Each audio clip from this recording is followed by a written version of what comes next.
Today on Passion for Food, I'll show you how to make this delicious feta, spinach, and peppers hash brown frittata.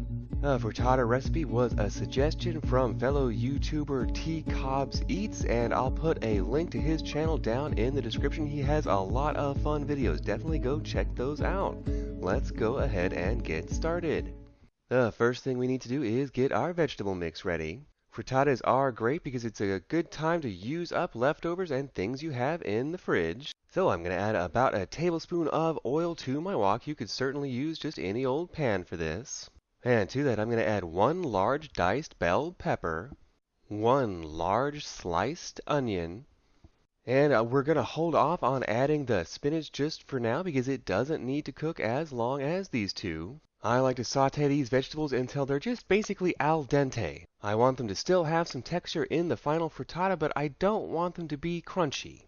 So after pre-cooking our peppers and onions for 3 or 4 minutes, we're going to go in with a seemingly absurd amount of spinach. But don't worry, that's going to wilt down into almost nothing, so add as much of that as you want. As a rule of thumb, I'd say in the end we're looking for about 2 or 3 cups of vegetables per frittata. We can see that spinach wilted down almost immediately. So we're going to continue sauteing another 3 or 4 minutes depending on how large we cut our onions and peppers. Once we're happy, there's one more thing we're going to do with this, and that is add about 2 to 3 teaspoons of salt. This is pretty much the only salt we're going to add to this dish, and I'm adding it at this point to help the vegetables release a little moisture and soften up a little more as I'm cooling and draining them. That way we don't have to worry about the vegetables releasing too much moisture into the frittata and making it a little soggy. No one likes a soggy frittata.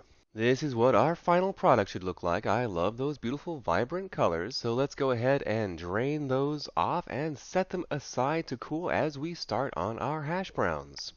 Or hash brown, more accurately. So we're going to get our 10-inch cast iron skillet, and this is the final skillet that our hash brown frittata is going to be in. This is a very well-seasoned pan, so I don't need much oil at first. I'm just going to go in with a quick spray. And for our potato, we want to use russet potato. I'm going to be using about 2/3 of this world's largest potato here. Now, I've seen all kinds of hash brown recipes that just insist you have to rinse the potatoes or press out all the moisture or pre-season them or this or that or the other thing.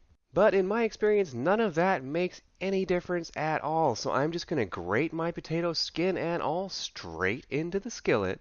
I'd say for a skillet this size, you probably want 2 to 2.5 cups of shredded potato, but you can just kind of judge that for yourself as you go. You just want it thoroughly coated and not too thick. And just a quick note, we should have flipped on the heat to the pan right before we started grating, so this pan is starting to warm up for us here. But it's still cool enough that we can work with the potatoes with our hands. So I'm just going to spread these out with my fingers into a nice even layer along the bottom of the pan. It doesn't have to be perfect. Once we have it fairly even, I like using a little spatula and just cleaning up the edge like this. That helps keep things from sticking and makes melting our butter easier. Yes, I said melting our butter. Once you hear distinctive sizzling and you can see some steam, it's time to go in with about 1.5 tablespoons of butter, and we're just going to lay that in small chunks around the outside. This both gives it a wonderful flavor and helps get it extra crispy. I'm using salted grass-fed butter here, so there's no need to add any additional seasoning to our potatoes. And that's it. At this point, we're just going to leave it alone. Don't shake it, don't poke it, don't prod it. We're actually looking for that full crust to form and for these potatoes to adhere together. We don't want them broken up at all. I think the real key here is not to cook this over too high a heat. If the heat's too high, we'll scorch our potatoes before it has a chance to adhere and cook all the way through. Your best bet is to go by smell. You'll know it's ready to flip when it starts to smell like crispy browned potatoes, which normally takes about 5 or 6 minutes in my experience. And you should be able to see those browned edges. So to help this slide around and not stick, we're going to go in with another layer of spray oil. And the best way, no, the only way to flip this is with a plate like that. You can see we got these hash browns just perfect on this side, so we can just slide those straight back in. I mean, just how easy is that? Give it a quick pat just to make sure it's lying evenly, and just cook this for another 4 or 5 minutes. But of course we're going to go in with another tablespoon and a half of grass-fed salted butter. At this point the smell coming off of this is just divine. So while that's cooking, let's go ahead and get our eggs ready. And as a general rule of thumb here, you want the same number of eggs as the inches your skillet is big. So this is a 10-inch skillet. I'm going to be using 10 large eggs. And I'm going to fearlessly crack this straight into the bowl. I ain't afraid of no shell. And some fresh cracked black pepper to taste. There's really no right or wrong amount there. And for this number of eggs, we want to go in with about 3 tablespoons of milk. You could also use sour cream, yogurt, or even heavy cream here. That's just up to you. And before we add in our vegetable mix, we're going to whisk this until thoroughly combined. You shouldn't see any streaks of white or yolk remaining.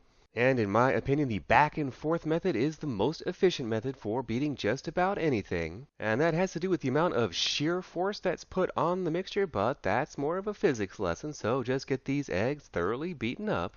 And once we're happy with that, we're going to go in with our beautiful fragrant vegetable mix. And just stir that up, try and get it fairly evenly distributed. And notice we're not going to add any salt to this because all the salt is already in our vegetable mixture. By about this time, the other side of our hash brown should be just about ready, and our oven should be preheated to 350 degrees. So we're just going to pour our egg mixture straight on top here. And it's going to start cooking right away, so time is of the essence right now. So last but not least, I'm going to add in 4 or 5 ounces of crumbled feta. I am a huge fan of the tanginess feta brings to this dish, but if you don't like feta, you can certainly use cheddar or mozzarella or any other cheese that you prefer. But that's it. Let's go ahead and whisk this off to our 350 degree oven for about 25 minutes. Although the cook times can vary depending on what we put in there, the best way to tell is it should have a little bit of a jiggle in the middle when you shake it like that. You see that? But not around the edges. So this one was perfectly cooked, but wait, we have to let this cool at least 10 minutes. So after about 10 minutes, I'm just going to go around the outside with a knife like this just to make sure nothing was stuck, but nothing was. And we just want to try and get underneath there with a spatula and slide it out. Although honestly, I mostly did that for the camera. It would probably be way easier just to leave this in the pan and cut slices from there. But nevertheless, I was determined, so out it must come. So let's go ahead and cut this into 6 to 8 portions and grab a plate. This came out really beautifully, so let's go ahead and go in for a quick taste here. Because we took this out when it still had a slight wiggle, it's not overcooked, and we can see those hash browns are brown and just perfect on the bottom. I really love the tang of that feta cheese, and overall this came out just perfect, so I hope you give it a try soon. So, what foods are you passionate about? Is there something you'd like to see me prepare next? Let me know in the comments below. I hope you've enjoyed this episode. If you have, give me a thumbs up below and consider subscribing and hitting that little bell to be notified of our future episodes. This has been Graham with Passion for Food.